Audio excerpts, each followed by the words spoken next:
नमस्कार, आप देख रहे हैं अमर उजाला.com और मैं हूं आपके साथ आदर्श झा। T20 में तीसरे मुकाबले में भी इंग्लैंड से हार मिली है और ये हार ऐसी वैसी हार नहीं है। T20 के इतिहास में भारत की सबसे शर्मनाक हार है। क्यों? क्योंकि इतने रनों से कभी भी भारत नहीं हारी थी। आखिर इस मुकाम पर ये टीम कैसे पहुंच गई? ये जो नतीजा है, ये जो टीम की स्थिति हो गई है कि वर्ल्ड चैंपियन जो टीम थी वो लगातार हारती जा रही है, इसके पीछे के क्या कुछ कारण हैं? बात संजू सैमसन पर भी होगी और बात इस पर भी होगी कि अगर 3 मैच ही पैमाना है आपको मौका देने का या फिर टीम से हटाने का, तो फिर क्या अब तीसरा मैच वैभव भी खेलने वाले हैं, तो क्या तीसरे मैच में अगर वो परफॉर्म नहीं करते हैं तो क्या उनको भी हटा दिया जाएगा? अगर ये पैमाना है तो इन तमाम मुद्दों पर बातचीत होगी और इस बातचीत को विस्तार देने के लिए मेरे वरिष्ठ सहयोगी जयदेव जी मेरे साथ हैं। सर, सबसे पहले तो टीम के हार के बारे में बात करेंगे। आखिर क्यों हारती जा रही है टीम? पहले आयरलैंड से, अब बैक टू बैक इंग्लैंड के खिलाफ, और अब जो हार मिली है वो तो अब तक T20 के इतिहास में ऐसी हार का सामना टीम कभी नहीं की थी। देखिए, जब आप किसी चीज़ को बहुत कैजुअली लेने लगते हैं, जब आपको ये लगता है ये तो हम कर ही लेंगे, तो फिर जो नियति होती है वो आपको आईना दिखाती है। कुछ वैसा ही हमारे साथ हो रहा है। जब हमें ये लग रहा था कि हम तो 2 दिन पहले भी, क्योंकि पहले जब दौरे होते थे, कोई भी दौरा होता था तो उसकी एक प्रॉपर प्लानिंग होती थी। थोड़ा पहले टीम जाती थी वहाँ की कंडीशंस में ढलने के लिए, फिर कुछ लोकल मैचेस खेलते थे हम, फिर वो एक टूर उस तरह से बनता था। अब क्या है कि हम 2 दिन पहले भी जाएंगे तो 2 मैच खेलेंगे, फटाफट जीत लेंगे, क्योंकि छोटी टीम है तो उसको तो हम हरा ही देंगे। उसके बाद फिर वहाँ से हम कंडीशनिंग हमारी हो जाएगी, हम कंडीशंस के हिसाब से ढल जाएंगे और फिर हम बड़ी टीम से खेलेंगे और उसको भी हरा देंगे और हम वापस अपने घर आ जाएंगे।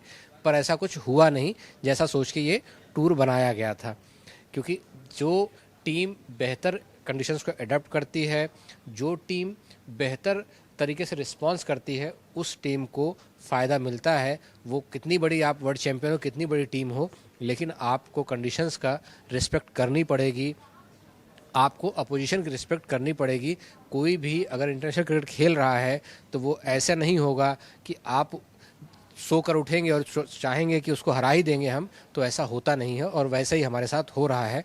और हम जब हर चीज़ को बहुत टेकन फॉर ग्रांटेड लेते हैं तो उसका भी इम्पैक्ट, उसका भी नतीजा हमें दिखाई देता है। जो एनवायरनमेंट, जो आपने माहौल टीम में बनाया, उसको बनाने में सालों लगते हैं, लेकिन किसी चीज़ को बिगाड़ने में बहुत समय लगता नहीं। कुछ वैसा होता दिखता है अब कि आप सब कुछ अगर बेहतर होता, सब कुछ ठीक होता, तो ये सब परिणाम नहीं आ रहे होते। कुछ न कुछ सीरियस गड़बड़ियाँ हैं तो ही इस तरह के परिणाम आ रहे हैं। और जो आप फैसले लेते हैं उन फैसलों का इम्पैक्ट पड़ता है। हम आप सभी इंसान हैं। अगर आपके सामने एक ऐसा बंदा होगा जो अपनी टीम में सबसे अच्छा उस टीम को लीड कर रहा होगा और उसको उठाकर आप अगले दिन कहो कि वो तो टीम अच्छी थी, तुम तो अच्छा कर नहीं रहे थे, टीम अच्छा कर रही थी इसलिए हम तुमको बाहर करते हैं, तो जो टीम होगी उस पर कुछ तो इम्पैक्ट पड़ेगा। फिर उस टीम से उस नाम को जो लगातार अच्छा कर रहा हो और उसने 1-2 ख़राब चीज़ें की और उसके बाद आपने कहा कि तुम अभी ख़राब कर रहे हो इसलिए तुमको भी हम बाहर करते हैं, तो उसका और बुरा इम्पैक्ट पड़ेगा उस एनवायरनमेंट पर। और वो इम्पैक्ट दिख रहा है। भले BCCI कहे, भले कोच कहें कि हमने सब कुछ स्पष्ट कहा था, स्पष्ट कर दिया था। स्पष्ट कह देना और कर देना बहुत अच्छी बात होती है, लेकिन उस स्पष्ट कहने करने से बाकियों पे क्या इम्पैक्ट पड़ता है? ऐसा नहीं है कि प्रोफेशनल क्रिकेटर हैं तो वो इंसान नहीं है और उन पर इन चीज़ों का असर नहीं पड़ता है। क्योंकि जब आप पर परफॉर्मेंस का प्रेशर ज़्यादा होगा, जब आप पर इस चीज़ का दबाव ज़्यादा होगा कि कहीं अगला नंबर मेरा भी तो नहीं है, तो आप वो चीज़ जो आप कर सकते थे वो नहीं कर पाएंगे और वो हो रहा है। भले माना जाए या नहीं माना जाए, लेकिन ये 4 मैचों से तो यही दिख रहा है। प्रत्यक्ष या अप्रत्यक्ष रूप से चीजें हो रही हैं। आपने अभी जिस तरीके से आलोचना की है या फिर जो कमियां गिनाई हैं, उसमें कुछ शब्दों का इस्तेमाल था, जैसे कि माहौल, ओवर कॉन्फिडेंस, गड़बड़ियां। क्या ये टीम के अंदर वाकई में मौजूद है और इसी का जो इम्पैक्ट है, जो असर है, वो हमें टीम के जो 11 खिलाड़ी जब मैदान पर होते हैं तो उनके कोऑर्डिनेशन में भी नजर आ रहा है? क्योंकि जब आप आपको दिख रहा है कि हमारे ओपनर्स नहीं चल रहे हैं, तो तीसरे नंबर का जो बल्लेबाज आ रहा है वो या तो वो पारी को संभालेगा, वो भी नहीं कर पा रहा है तो फिर उसके आगे जो आ रहा है वो संभालेगा, लेकिन कोई भी संभालने वाला नजर नहीं आ रहा है। तो क्या कोऑर्डिनेशन की कमी भी टीम के अंदर हो गई है? और ये जो चीजें हो रही है, अगर कोऑर्डिनेशन की कमी हुई है तो क्या ये जो ओवरऑल सिनेरियो बन रहा है टीम मैनेजमेंट के द्वारा जो फैसले लिए जा रहे हैं, क्या ये उसका भी असर माना जा सकता है? बिना उसके हो ही नहीं सकता ना भाई। आप जो लीडरशिप ग्रुप है वो किस तरह से चीज़ों को चला रहा है उसका असर तो पड़ता है। एक खिलाड़ी मैदान पर उतरता था, हम आप भले उसकी आलोचना करें, लेकिन उसके चेहरे पर हमेशा मुस्कान होती थी और वो उस मुस्कान के साथ उस टीम को चलाता था और वो टीम जीत रही थी और एक भी सीरीज पूरे टेन्योर में नहीं हारा। उसको आप जब बाहर करते हैं तो दूसरे जो खिलाड़ी आएंगे उन पर कुछ इम्पैक्ट तो पड़ेगा और वो पड़ता हुआ दिख रहा है। हम आप कुछ भी कह लें कि वो फॉर्म में नहीं थे, लेकिन उस टीम को तो चला रहे थे। उसके पहले रोहित शर्मा अगर थे तो वो उस टीम को चला रहे थे, एक एनवायरनमेंट क्रिएट किया था। उसके पहले विराट कोहली थे, एक लड़ने वाली जो इंस्टिंक्ट थी वो उन्होंने ला के दिखाई। उसके पहले चाहे धोनी थे, वो एक जो लीडर होता है किस तरह से टीम बिल्ड की जाती है वो करके उन्होंने दिखाया।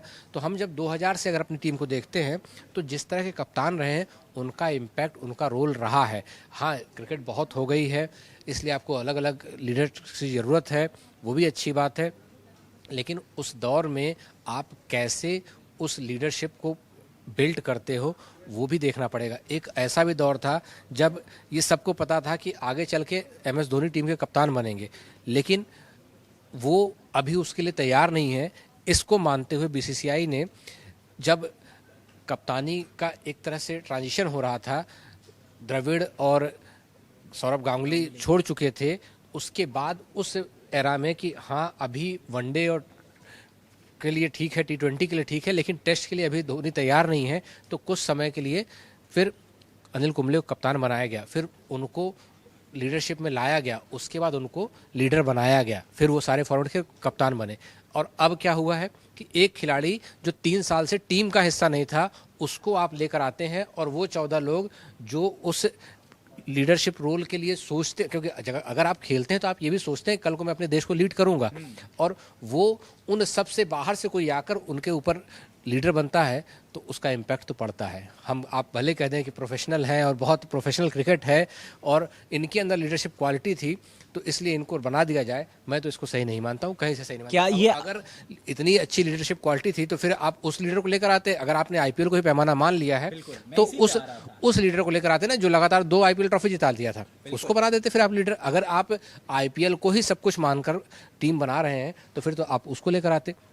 वो टीम जो IPL की चैंपियन है उसका एक खिलाड़ी नहीं आ पाने की स्थिति में है इस टीम में, और जो टीम लगातार 6 मैच हारी उसकी वजह से वो खेल नहीं पाई, टॉप 4 में नहीं पहुंच पाई, उसका कप्तान बन जाता है तो उस टीम से कई खिलाड़ी आ जाते हैं। क्यों हो रहा है? एक कप्तान जो टेस्ट का कप्तान है, वनडे का कप्तान है, वो IPL फ्रेंचाइजी जिसे का वो कप्तान होता है, उस फ्रेंचाइजी से T20 खेलकर वो उसके कई सारे खिलाड़ी टेस्ट टीम में आ जाते हैं। तो ये क्या है? ये हम आप स्पष्ट भले बोले नहीं बोले, लेकिन दिख रहा है कि कुछ बहुत सीरियस चल रहा है और जो हम आपको बताया नहीं जा रहा है।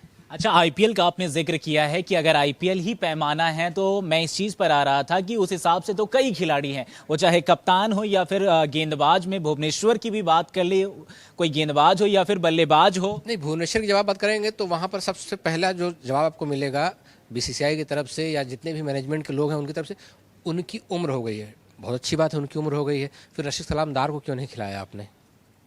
वो लगातार 2 सीजन से बहुत अच्छा कर रहे हैं, उनमें क्या खराबी थी? वो तो एक अच्छे गेंदबाज थे, उनको मौका नहीं मिलता है। अशोक शर्मा को मौका मिलता है, अच्छी बात है, उन्होंने अच्छा प्रदर्शन किया है, लेकिन उन्होंने खराब तो नहीं किया है। गुरनूर बरार जो पूरे IPL सीजन में बेंच पर बैठे रहते हैं उनको मौका मिलता है। आप कहते हो उनकी स्पीड है, उनकी पेस है अच्छी, और वो उनकी हाइट का उनको एडवांटेज मिलता है। उन्होंने अपने, मैं ये नहीं कह रहा हूँ कि वो ख़राब कर रहे हैं या उनको आपने जो मौके दिए उन्होंने ख़राब किए, लेकिन अगर आप किसी चीज़ को पैमाना मानेंगे तो वो सबके लिए मानना पड़ेगा। फिर आपको अगर आप किसी खिलाड़ी को जिसने लगातार 3 मैच आपको जिताकर वर्ल्ड चैंपियन बनाया उसके 3 खराब परफॉर्मेंस से बाहर करते हैं तो फिर बाकियों के लिए वही रूट नियम आपको लगाना पड़ेगा।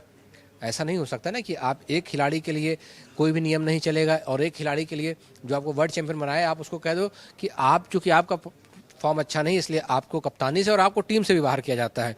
एक खिलाड़ी जो वर्ल्ड चैंपियन बनाता है आपको, वो 3 खराब पारियां खेलता है तो आप कहते हो आपको बाहर किया जाता है। तो फिर वो खिलाड़ी जो 3 साल बाद कप्तान बनता है, वो अगर 3 मैच में ठीक से नहीं खेल रहा है तो क्या आप उसको भी as a player, as a कप्तान बाहर करेंगे? क्या नहीं करेंगे। अगर ऐसा आप करने लगेंगे तो टीम नहीं बनती इस तरह से। और वो अभी की स्थिति में तो ऐसे दिख रहा है कि टीम बनाने की कोशिश नहीं हो रही है, अपने अपने लोग फिट करने की कोशिश ज़्यादा दिखती है।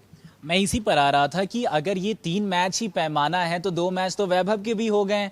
अगर आप आईपीएल के हिसाब से टीम में लेकर आ रहे हैं, आईपीएल में उन्होंने बहुत अच्छा खेला, ठीक है, लेकिन आईपीएल में ही शतक इन्होंने भी मारा है, संजू ने भी जड़ा, हाँ 2 शतक इस पूरे आईपीएल में उन्होंने जड़ा। उसके अलावा अगर आप देखते हैं तो वर्ल्ड कप जैसे नॉकआउट मुकाबले में जहां डू एंड डाई वाली सिचुएशन है, वहां पर वो आपको मैच जिता कर देते हैं, मैच विनिंग नॉक खेलते हैं। उसके बाद 3 मैच को अगर आप पैमाना मानते हैं तो क्या अब जो अगला मुकाबला होने वाला है उसके बेसिस पर अगर उसमें वैभव नहीं चलते हैं तो क्या वो भी टीम से बाहर हो जाएंगे?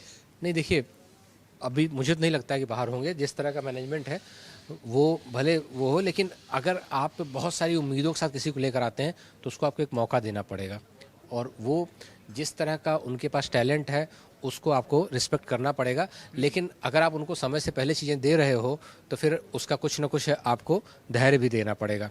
या तो फिर आप अभी थोड़ा रुकते, उनको थोड़ा और परिपक्व होने देते, वो उसके बाद लेकर आते। जब आपने उनको टीम में चुन लिया तो आप पर बाहरी दबाव पड़ा, तो क्या आप बाहरी दबाव से चल रही है टीम? अगर आप बाहरी दबाव से टीम चलाने लगेंगे तो वो इस तरह के हश्र होंगे। आप ये कह रहे हो कि अभी हार्दिक पांड्या नहीं है, जसप्रीत बुमराह नहीं है, टीम जो वर्ल्ड चैंपियन बनी थी उससे बहुत अलग हो गई है, इसलिए ऐसा आ रहा है। तो हार्दिक पांड्या, जसप्रीत बुमराह क्या सिर्फ 2 खिलाड़ियों की वजह से आप वर्ल्ड चैंपियन बने थे? ऐसा तो नहीं है ना। तो बाकी खिलाड़ी क्या है, बाकी खिलाड़ियों का प्रदर्शन कहाँ चला गया? वो कहीं ना कहीं उस एनवायरनमेंट का, उस जो माहौल नया क्रिएट हुआ है उसका इम्पैक्ट तो है। और आपने चीज़ों को जिस तरह से टेकन फॉर ग्रांटेड लिया उसका इम्पैक्ट है, आपकी तैयारियों का इम्पैक्ट है। आपने भारतीय कंडीशंस में वर्ल्ड कप होना है उसके हिसाब से तैयारियां की थी। अब अगर साउथ अफ्रीका में वर्ल्ड कप होना है तो उसके हिसाब से अपने को आपको तैयार करना पड़ेगा और उसके हिसाब से देखना पड़ेगा। अगर आप किसी सूर्यांश शेट्टी को लेकर आते हैं और 1 मैच खिला के बाहर कर देते हैं तो वो कहाँ का पैमाना है? तो हर खिलाड़ी के लिए अगर इस तरह की चीज़ें चलेंगी तो या तो आप ये इस माइंडसेट से जाइए कि हमें मैच जीतने सारे, या तो आप इससे जाइए कि हम 2028 के हिसाब से नए लोगों को मौके दे रहे हैं तो फिर मौके प्रॉपर दीजिए। इस तरह से मत करिए कि एक खिलाड़ी को 1 मैच खिला के आपने बाहर कर दिया, फिर एक खिलाड़ी को 2 मैच खराब खेलने पर भले वो वर्ल्ड चैंपियन बनाया था आपने उसको बाहर कर दिया। ठीक, उस खिलाड़ी का पूरा करियर इस तरह से रहा है। ठीक, जब फाइनल में वो प्लेयर ऑफ द सीरीज बने तो उन्होंने कहा कि शायद अब मुझे थोड़ा से उस परीक्षा से नहीं गुजरना पड़ेगा, लेकिन वो परीक्षा फिर से आपने उसकी ले ली है। ठीक, उसके बाद आप नए अगर प्लेयर्स को मौका दे रहे हैं तो अगर सूर्यांश शेट्टी को आप लेकर आए थे, आप ये देख रहे थे कि हमको हार्दिक पांड्या का रिप्लेसमेंट तैयार करना है, तो हार्दिक पांड्या का रिप्लेसमेंट एक दिन में नहीं तैयार होगा कि वो आप लाओगे और एक दिन में वो परफॉर्म करके देंगे। तो फिर आप उनको 2-4 मौके देखते ना। या अब आप खराब तो हर मैच में हो रहा है तो फिर आप टीम बिल्टअप की बात ही कर लेते, वो भी नहीं हुआ। और अगली सीरीज में आपने बिल्कुल नई तरह की टीम उतार रहे हो।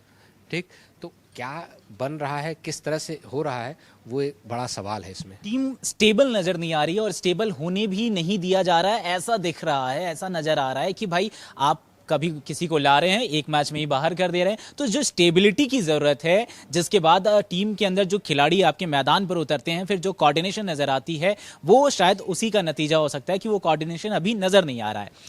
आखिर में एक सवाल और रहेगा सर आपसे कि गौतम गंभीर जब पत्रकारों के सवाल का जवाब देते हैं, प्रेस कॉन्फ्रेंस में आते हैं, तो कहते हैं कि मुझे संजू से जो बात करनी थी मैंने कर ली है, मुझे जो उनको कहना था मैंने कह दिया है। वो एक कोच और खिलाड़ी के बीच में बातचीत है, मैं उस पर ज़्यादा नहीं बताऊंगा बाहर, मैंने उनको जो समझाना था समझा दिया है। तो क्या इसके बहुत मायने निकाले जा रहे? क्या वो फाइनल वाला गुड बाय कह दिया गया कि भैया तुम बाहर ही रहोगे, तुम्हारी जगह नहीं है अब? देखिए, अभी ऐसा नहीं है कि बहुत उम्र हो गई है, 31 साल की उम्र है संजू सैमसन की। और एक वक्त श्रेयस अय्यर को कप्तान बनाने से पहले जिन दावेदारों का नाम लिया रहा है तो उनका नाम था। तो इस टीम में कैसा क्या चल रहा है वो समझना हमारे लिए बड़ा मुश्किल हो रहा है। लेकिन उनको इतने उससे जब आपने क्या किया, 3 मैच खराब गए, आपने बाहर बिठा दिया। अब क्या हो रहा है कि अगली सीरीज में आप उनको लेके नहीं जा रहे हो, फिर आप कह रहे हो कि वो तो एशियन गेम्स वाला जो सीरीज है वहाँ पे तो वो खेलेंगे, अच्छी बात है वहाँ खेलेंगे। लेकिन जब एक खिलाड़ी को इस बिना पर कि आपका परफॉर्मेंस नहीं आ रहा है, आपने बाहर किया है और फिर एक बड़े टूर्नामेंट में आप उसको खिलाओगे और वो भी एक सीरीज बैठा कर और उस पर आप कह रहे हो रेस्ट दे रहे हैं, ये कैसा रेस्ट है वो समझने से परे है कि जिन 6-7 खिलाड़ियों को बाहर किया गया है उनके जरा आप रिकॉर्ड देखिए। हर्षित राणा को बाहर किया गया है, रेस्ट दिया गया है, जो कि 6 महीने से क्रिकेट खेले ही नहीं थे, इंजरी से कमबैक कर रहे थे। खुद कोच कल की प्रेस कॉन्फ्रेंस में ये बोल रहे थे कि वो तो इंजरी से कमबैक, अगर वो इंजरी से कमबैक कर रहे हैं तो जिम्बाब्वे क्यों नहीं जा रहे हैं। उसके बाद आपने किसको बाहर किया? मैचों में तो वो बेहतर प्रदर्शन भी दिखा रहे, विकेट भी लेकर दे रहे और काफी किफायती भी साबित हो रहे हैं। तो आप मैच कॉन्फिडेंस उनसे ले लोगे तो फिर कहाँ से चलेगा? बिल्कुल ठीक। उसके बाद आपने एक अगर अर्शदीप का मामला छोड़ दें तो बाकी जितने खिलाड़ियों को आपने रेस्ट का नाम दिया है उनमें से किसी को रेस्ट की जरूरत दिखती नहीं है। कोई इंजरी से वापस आ रहा था, कोई 2 साल 3 साल बाद टीम में आया हुआ था और आप उसको रेस्ट दे रहे हो। संजू सैमसन को आप रेस्ट अगर दे रहे हो तो क्या बाकियों को भी रेस्ट दिया है? बॉलिंग यूनिट को पूरी रेस्ट दी है, बैटिंग यूनिट पूरी जा रही है, आपकी पूरी बैटिंग यूनिट जा रही है एक्सेप्ट संजू सैमसन। तो या तो बैट्समैनों को रेस्ट की जरूरत नहीं थी, अगर बैट्समैन को रेस्ट की जरूरत नहीं थी तो फिर संजू सैमसन को क्यों रेस्ट दिया गया? सिर्फ बॉलरों को रेस्ट की जरूरत थी, तो अगर बॉलर्स को रेस्ट की जरूरत थी तो वो खिलाड़ी रेस्ट क्यों पा रहा है जो 6 महीने से टीम में ही नहीं था, 2 मैच खेलने के बाद ही उसको रेस्ट की जरूरत पड़ गई है? तो ये किस तरह का रेस्ट है वो भी नहीं समझ में आता है। अच्छा, अभी जो मौजूदा समीकरण है इसमें आप क्या को लगता है कि किसी एक को हटाकर संजू को मौका दिया जा सकता है? क्योंकि जिस तरीके से अब सवाल उठ रहे हैं और टीम भी जिस तरीके से परफॉर्म कर रही है, ऐसे में आपको वापस से अगर मौका देना हो संजू को तो कुछ चर्चाएं चल रही हैं कि शायद तिलक को हटाकर वहां संजू को फिट किया जाए। देखिए, बड़ा अजीब सा वो है कि एक समय था कि हम फिट कर रहे थे 5 नंबर पर अक्षर पटेल को या फिर ऋषभ पंत को, ये कहकर कि पूरा बैटिंग लाइनअप राइट हैंडर्स का है। अब ये स्थिति हो गई कि आपका पूरा बैटिंग लाइनअप लेफ्ट हैंडर्स का हो गया है, तो अब ढूंढना पड़ रहा है कि राइट हैंडर्स कहाँ सेट होगा। इसी चक्कर में हर्षित को पहले भेज देते हैं बैटिंग हर्षित को हमको भेजना पड़ा। तो हम क्या कर रहे हैं, कहाँ पर वो है, क्या किस तरह की प्लानिंग के साथ हम गए हैं, वो इन चीज़ों से दिखती है। अब आप संजू को लेकर आएंगे, उसके बाद तिलक वर्मा के लिए जगह नहीं बन रही। क्यों नहीं बन रही है? कि तिलक वर्मा के पास उस तरह के रेंज ऑफ शॉट्स नहीं है जो 5 नंबर या 6 नंबर पर फिनिश करने के लिए चाहिए। तो ये तो आपको पहले से पता रहा होगा ना। ठीक, पहले आप क्या कर रहे थे कि 1, 2, 3, 4 पर जब आ रहे थे सूर्य कुमार, तो उनके पास जो रेंज ऑफ शॉट्स हैं, आप बहुत अच्छे बैट्समैन हैं श्रेयस अय्यर, इसमें कोई शक नहीं है, लेकिन जो range of shots Surya Kumar Yadav के पास थे वो नहीं है, आपको ये मानना पड़ेगा। ठीक, तो कुछ उसी तरह का खिलाड़ी फिर आपको तिलक वर्मा के रूप में भी दिखाई देता है। फिर आप एक खिलाड़ी को ऑलराउंडर और फिनिशर बनाने में लगे हुए हो वाशिंगटन सुंदर के रूप में, जो कि फिनिशर नहीं हो सकते हैं, उस तरह का रेंज ऑफ शॉट उनके पास नहीं है। तो आप उस जगह के लिए किस तरह के लोगों को चुन रहे हैं, क्या वो प्लानिंग नहीं हुई थी जो हम वर्ल्ड कप में सुनते थे कि हम लाइक फॉर लाइक रखना चाहते हैं। हम इसलिए एक विकेट कीपर को लेकर आए क्योंकि हमारा जो पहला चॉइस का विकेट कीपर है वो टॉप ऑर्डर का है, इसलिए हमको टॉप ऑर्डर का विकेट कीपर चाहिए था, इसलिए हमने गिल को बाहर किया। जब हम गिल को लेकर आ रहे थे तो हम ये कह रहे थे कि हमारा बैटिंग ऑर्डर थोड़ा सा लेफ्ट राइट कॉम्बिनेशन बने, इसलिए हम उसको लेकर आ रहे हैं। तो अपने ही जो जवाब दे रहे हैं उन्हीं जवाबों का उल्टा करते हुए सीरीज में बहुत सारी चीज़ें दिख रही हैं, इसलिए ये सारी चीज़ें दिख रही हैं और सब कुछ दिख रहा है इस वजह से कि आप परफॉर्म नहीं कर रहे। जैसे ये परफॉर्मेंस आएगी तो ये सारे सवाल गौड़ हो जाएंगे, लेकिन वो परफॉर्मेंस कब आएगी उसका इंतजार है हम सबको। इंतजार तो क्रिकेट प्रेमियों को भी है कि आखिर भारत की जो ये टीम है अब अपना अगला मुकाबला कब जीतती है, और साथ में सवाल वो भी हैं कि टीम के अंदर आखिर क्या चल रहा है, इसका जो जवाब है इसका भी इंतजार सभी लोग कर रहे हैं।